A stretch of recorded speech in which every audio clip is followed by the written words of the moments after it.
Hello बच्चों. In our last video, we studied moment of force. Moment of force, or you can say the torque, or you can say the turning effect of force. But my experience and my observation of past tells me that students are not comfortable with this chapter. They are having a lot of problem in solving the numericals. Further, they used to say that ICSE board exam में जो numericals आते हैं वो होते नहीं हैं, कहीं से भी आ जाते हैं. तो बच्चों ऐसा कुछ नहीं है. Everything is based on a concept. अगर हम उस कॉन्सेप्ट को अच्छे से समझ जाएंगे तो हम कोई भी क्वेश्चन कर पाएंगे, चाहे वो कहीं से भी आए. It doesn't matter. So in this video, let's try to understand the basic concept and then we will solve some of the numericals and I'll tell you that how to do that. So let's start with it. Okay. So what is in the moment of force? The first thing, if we have a rod, एक rod है, हमने इसके ऊपर force लगाया ऐसे. This is pivoted at this point. Now you tell me which direction it will rotate. That is the first thing we have to look into the system. Which direction it will rotate. So that's a very simple rule of that. Draw on paper, right. Keep your pencil like this. Fix your pencil here and then apply a force and then see it is rotating which direction, anti clockwise. तो आप ये खुद करो. एक pencil को ऐसे रखो, उसको यहाँ से पकड़ो और जिस डायरेक्शन में हमने फोर्स लगाई है उस डायरेक्शन में फोर्स लगा के देखो, it will rotate. So in which direction it is rotating? That is anti clockwise. So it is rotating in this direction and we say this is anti clockwise, which is also called as positive movement of force. इसको हम positive movement of force भी बोलते हैं. तो first thing is that you have to identify what direction the object is going to rotate. Okay, that is the first thing. Now second thing, अगर आपके इसके rotation को बंद करना है, आपको इसके रोटेशन को बंद करना है, you don't allow it to rotate, तो आपको इसके अपोजिट टॉर्क लगाना पड़ेगा या opposite moment of force. And what will be opposite moment of force? Clockwise. तो क्लॉकवाइज अगर मोमेंट ऑफ फोर्स लगाएंगे तो ये रोटेट नहीं करेगा, और जब ये रोटेट नहीं करेगा तो हम बोलेंगे इसको इक्विलिब्रियम में है. In this chapter, most of the question which appeared in the previous exams are related to equilibrium, where we have to find out हम कहाँ फोर्स लगाएं या कहाँ वेट रखें या किस पॉइंट पे उसको नाइफ एज लगाएं so that ये रोटेट ना करे. Right? So first thing, you need to identify the rotation. Then second, for equilibrium, what is for equilibrium? For equilibrium,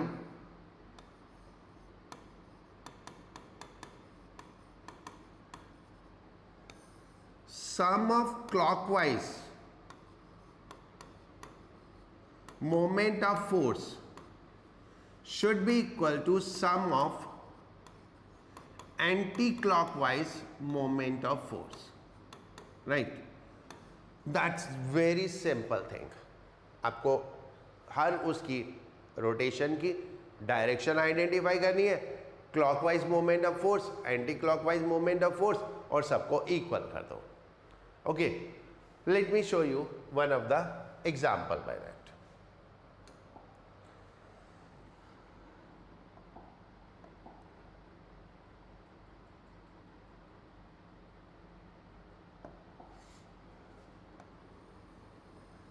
This is a rod and we had given it support somewhere here.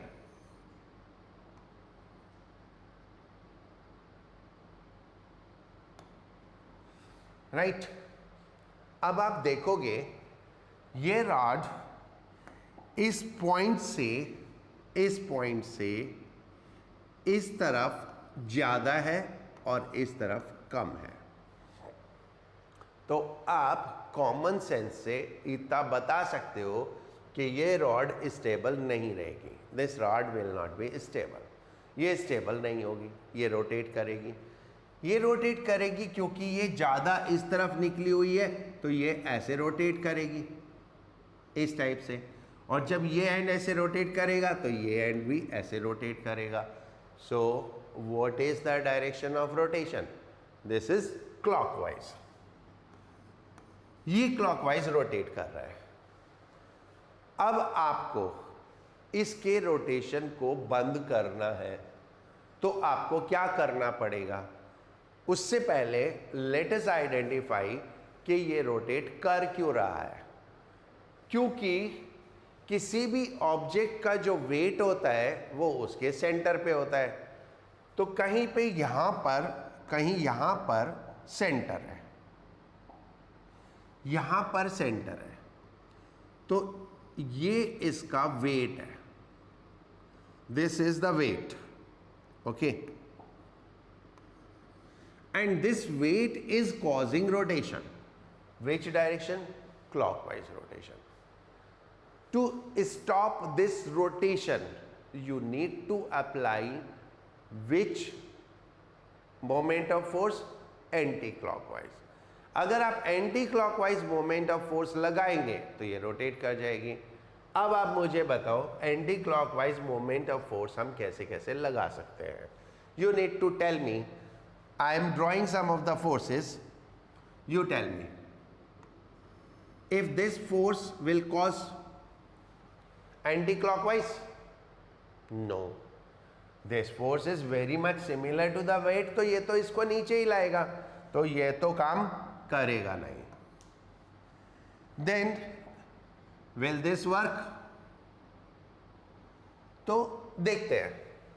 अगर मैं यहां से इसको पकड़ूं और ऐसे घुमाऊं तो ये ऐसे घुमाएगा. So that is anti clockwise. So that is one way to stop it. ये एंटी क्लॉकवाइज देगा, ये क्लॉकवाइज देगा, एंड ये स्टेबल हो जाएगी. So this is how we can apply the force. That is one way. So you agree with this? Right. अभी हम इसको हटा देते हैं एंड और पॉसिबिलिटीज एक्सप्लोर करते हैं कि और क्या क्या पॉसिबिलिटीज हैं.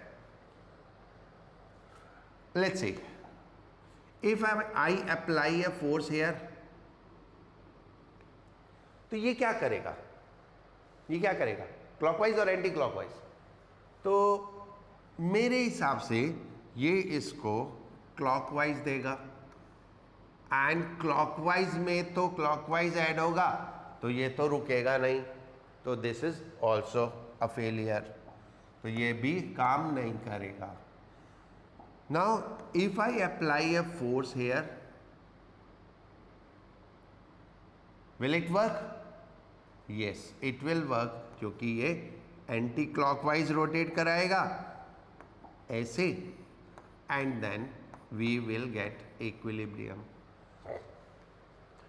तो हमको दो सिचुएशन मिली जो इसको बैलेंस कर सकती है. One is this and second is this. Second is this. तो इन दोनों में से कोई भी इसको बैलेंस कर देगा. So this is what you need to identify whenever you are solving the problem. First, जो आपको दिया है उससे क्या डायरेक्शन है, जो आपको दिया है उससे डायरेक्शंस निकालो. Then clockwise is equal to anti-clockwise. Is it clear? Right. अब आगे चलते हैं. Let's try to identify how much forces are working on a system. किसी भी मोमेंट पे किसी सिस्टम में कौन कौन सी फोर्सेस काम कर रही होती हैं. It is a seesaw. A seesaw is balanced at center.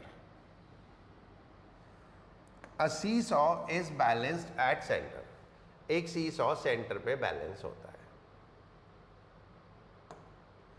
Can you tell me why a seesaw is balanced at a center? क्योंकि seesaw का weight center पे ही लगता है, right? सीसा का जो weight होगा वो center पे ही लगेगा. Now, if I place two persons here, the one बड़ा बच्चा and the one छोटा बच्चा, इसका weight है W1,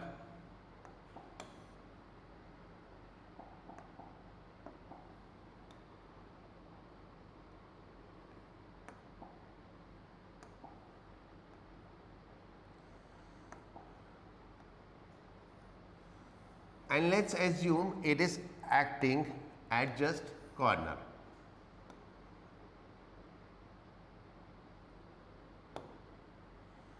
And इसका weight है W2.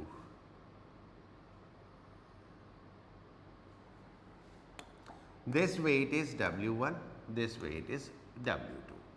And we know this W2 is less than W1. Whereas both the lengths are equal, L by 2 and L by 2, L by 2 and L by 2. दोनों length equal है. Now you need to identify which direction the seesaw will rotate. तो ये छोटा बच्चा इसको clockwise rotate कराएगा, ये बड़ा बच्चा इसको anti clockwise rotate कराएगा. Now anti-clockwise moment of force is greater than clockwise moment of force. Anti-clockwise moment of force is greater than clockwise moment of force. So the rotation will be anti-clockwise. Rotation anti-clockwise होगा. Let's find out. W1 into L by 2 is the moment of force and W2 into L by 2 is moment of force. ये दोनों moment of force है. W1 and W2. इसमें से ये moment of force ले लेते हैं τ1 and this moment of force τ2. Now we know τ1 is greater than τ2. तो आप इसको कैसे बढ़ा सकते हो या इसको कैसे कम कर सकते हो? देखो वेट तो कांस्टेंट है, वेट तो कांस्टेंट है, राइट? हम क्या चेंज कर सकते हैं? ये लेंथ चेंज कर सकते हैं. सो इन दिस केस इसको इंक्रीज करें या इसको डिक्रीज करें, दोनों ही पॉसिबिलिटी हैं. इसको इंक्रीज कर दें या इसको डिक्रीज कर दें, दोनों ही पॉसिबिलिटी है. बट इसको हम इंक्रीज कर नहीं सकते. क्यों? इसको हम इंक्रीज कर नहीं सकते क्योंकि सीसा से इस साइड जा नहीं सकते. तो हम क्या कर सकते हैं? इसको डिक्रीज कर सकते हैं. तो इसको डिक्रीज करें अगर,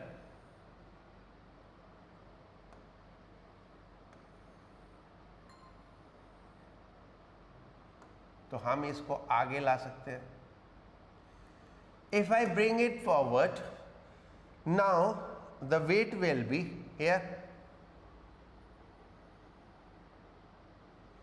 and the length has been decreased to L1. So in the new situation, ये तो हमारा खत्म हो गया. So in the new situation, right? Let's forget everything. In the new situation, what we have? This weight is W2. This weight is W1. So anti-clockwise movement. Anti-clockwise movement is W1 into L1 and the clockwise movement is W2 into L by 2. For equilibrium, W1 L1 should be equal to W2 L by 2, and that's how you can find out the length. इस तरह से आप ये length find out कर सकते हैं. Moment of force बढ़ाने का दो ही तरीके हैं, या तो आप फोर्स बढ़ाओ या डिस्टेंस बढ़ाओ. मोमेंट ऑफ फोर्स कम करने के दो ही तरीके हैं, या तो आप फोर्स कम करो या डिस्टेंस कम करो. सो इन चीज़ों का आप ध्यान में रखोगे तो प्रॉब्लम सॉल्व हो जाएंगे, आपको कोई भी प्रॉब्लम नहीं आएगी. Let's find out one of the question. एक क्वेश्चन सॉल्व करते हैं, ठीक है. This is a seesaw, balance at centre,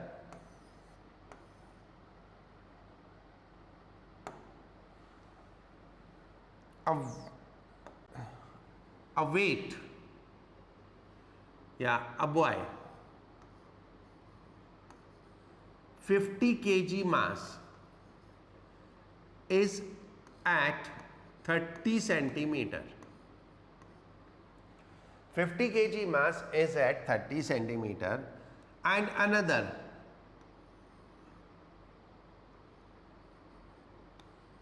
60 kg mass, and this distance is x.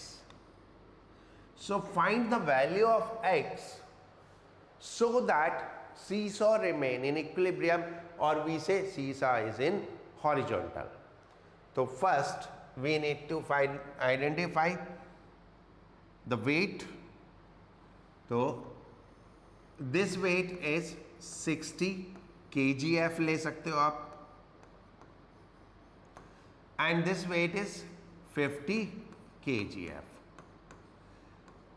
आप इसको न्यूटन में लेना चाहें तो 60 इंटू 9.8 न्यूटन ले सकते हैं, 50 इंटू 9.8 न्यूटन ले सकते हैं. तो चॉइस इज योर्स, आप कैसे भी ले सकते हैं या फिर जो भी क्वेश्चन में दिया हो. So now this will cause a clockwise movement and this will cause an anti-clockwise movement. Now anti-clockwise movement should be equal to clockwise movement.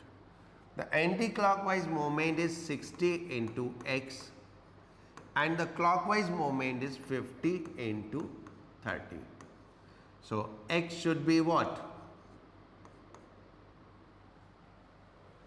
X should be what? Solve karo. That is 25 centimeter. So when we will place this mass at 25 centimeter, the system is in equilibrium. The system is in equilibrium, right? Hope so आपको समझ में आया होगा, right? Now another case.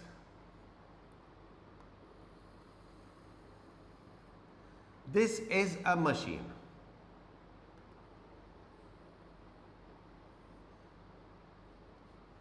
which is pivoted at this end, which is pivoted at this end.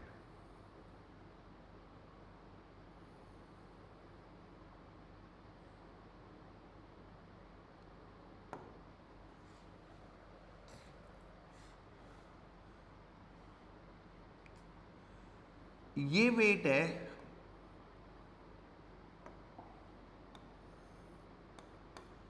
200 Newton and this distance is 20 centimeter, while this distance is 80 centimeter. So how much force and in which direction is to be applied to lift this weight? इस wait को lift करने के लिए कितनी force और किस direction में apply करनी पड़ेगी?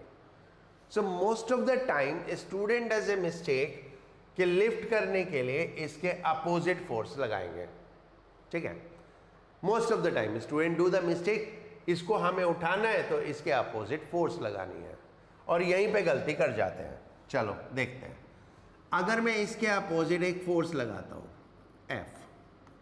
So what is the direction of rotation? This, anti-clockwise. And what is the direction of this rotation? That is also anti-clockwise. So you cannot left it. तो यहाँ पे हमें फोर्स अपोजिट नहीं लगाना है, हमको मोमेंट ऑफ फोर्स अपोजिट लगाना है, मोमेंट ऑफ फोर्स अपोजिट लगाना है. तो मोमेंट ऑफ फोर्स अपोजिट लगाने के लिए हमको क्लॉकवाइज मोमेंट ऑफ फोर्स चाहिए.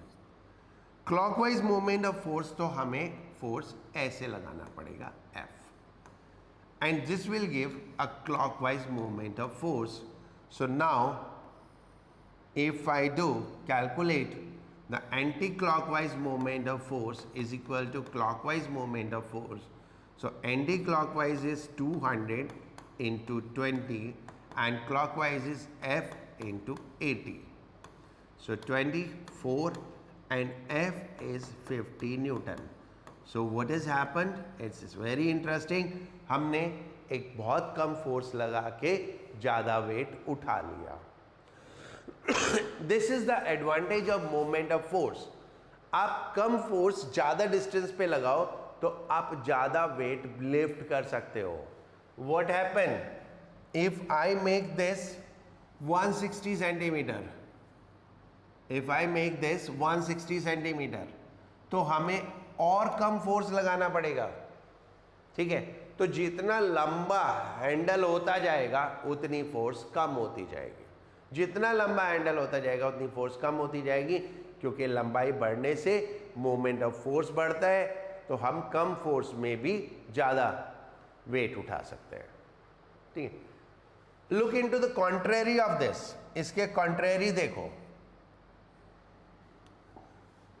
मुझे ये 200 न्यूटन का वेट लिफ्ट करना है, लिफ्ट करना है. I don't have any machine, मेरे पास कोई मशीन नहीं है, बस मुझे ये वेट लिफ्ट करना है.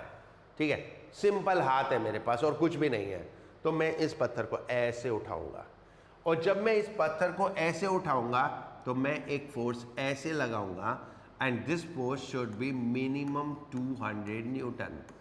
तो हम अपोजिट फोर्स तब लगाते हैं जब हम सिंपली लिफ्ट करते हैं without any lever, without any machine, without any movement of force. तो इस केस में हम अपोजिट फोर्स लगाते हैं, इस केस में हम अपोजिट फोर्स नहीं लगाते हैं, इस केस में हम अपोजिट मोमेंट ऑफ फोर्स लगाते हैं. तो आप जब प्रॉब्लम सॉल्व कर रहे हैं तो आपको ये ध्यान रखना है कि आपको अपोजिट फोर्स चाहिए या आपको अपोजिट मोमेंट ऑफ फोर्स चाहिए.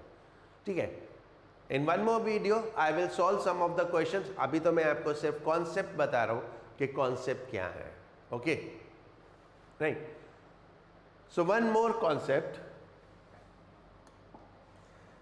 ये एक मासलेस रॉड है, ये एक मासलेस रॉड है, and it is pivoted at this point. Pivoted नहीं, it can rotate about this point. ये कोई एक नाइफ एज सपोर्ट बोलते हैं हम इसको, नाइफ एज सपोर्ट है. ठीक है, I apply a force of 40 Newton at a distance of 60 centimeter from here, and this distance is 100 centimeter, and how much force I need to apply. कितनी force लगानी चाहिए कि ये इक्विलिब्रियम में रहे. तो अगेन पहले आप देखोगे ये एंटी क्लॉकवाइज, ये क्लॉकवाइज, ये एंटी क्लॉकवाइज, ये clockwise. So now anti clockwise moment of force should be equal to clockwise moment of force. That is 40 into 60 is equal to W into 100. So we get weight is equal to 24 Newton. So 24 Newton weight will be sufficient to keep it in equilibrium. अब एक concept आता है कि जब ये दोनों ही force नीचे को लग रही हैं तो ये नीचे क्यों नहीं चला जाता. जब दोनों फोर्स नीचे लग रही है तो नीचे क्यों नहीं चला जाता. तो हम अगर ध्यान से देखें, this knife edge is stopping it to go down, तो मतलब नाइफ एज कुछ फोर्स लगाएगी। तो नाइफ एज एक फोर्स लगाती है अपवर्ड, जिसको हम रिएक्शन भी बोलते हैं, जिसको हम रिएक्शन भी बोलते हैं। ये नाइफ एज एक फोर्स अपवर्ड लगाएगी, इसको हम रिएक्शन बोलते हैं। And this reaction is sum of these two forces, that is 40 plus 24, this is 64 Newton. So these were some of the basic concept of the moment of force. अगर आप इन सब बातों को ध्यान में रखेंगे तो प्रॉब्लम सॉल्व करने में आपको कोई भी प्रॉब्लम नहीं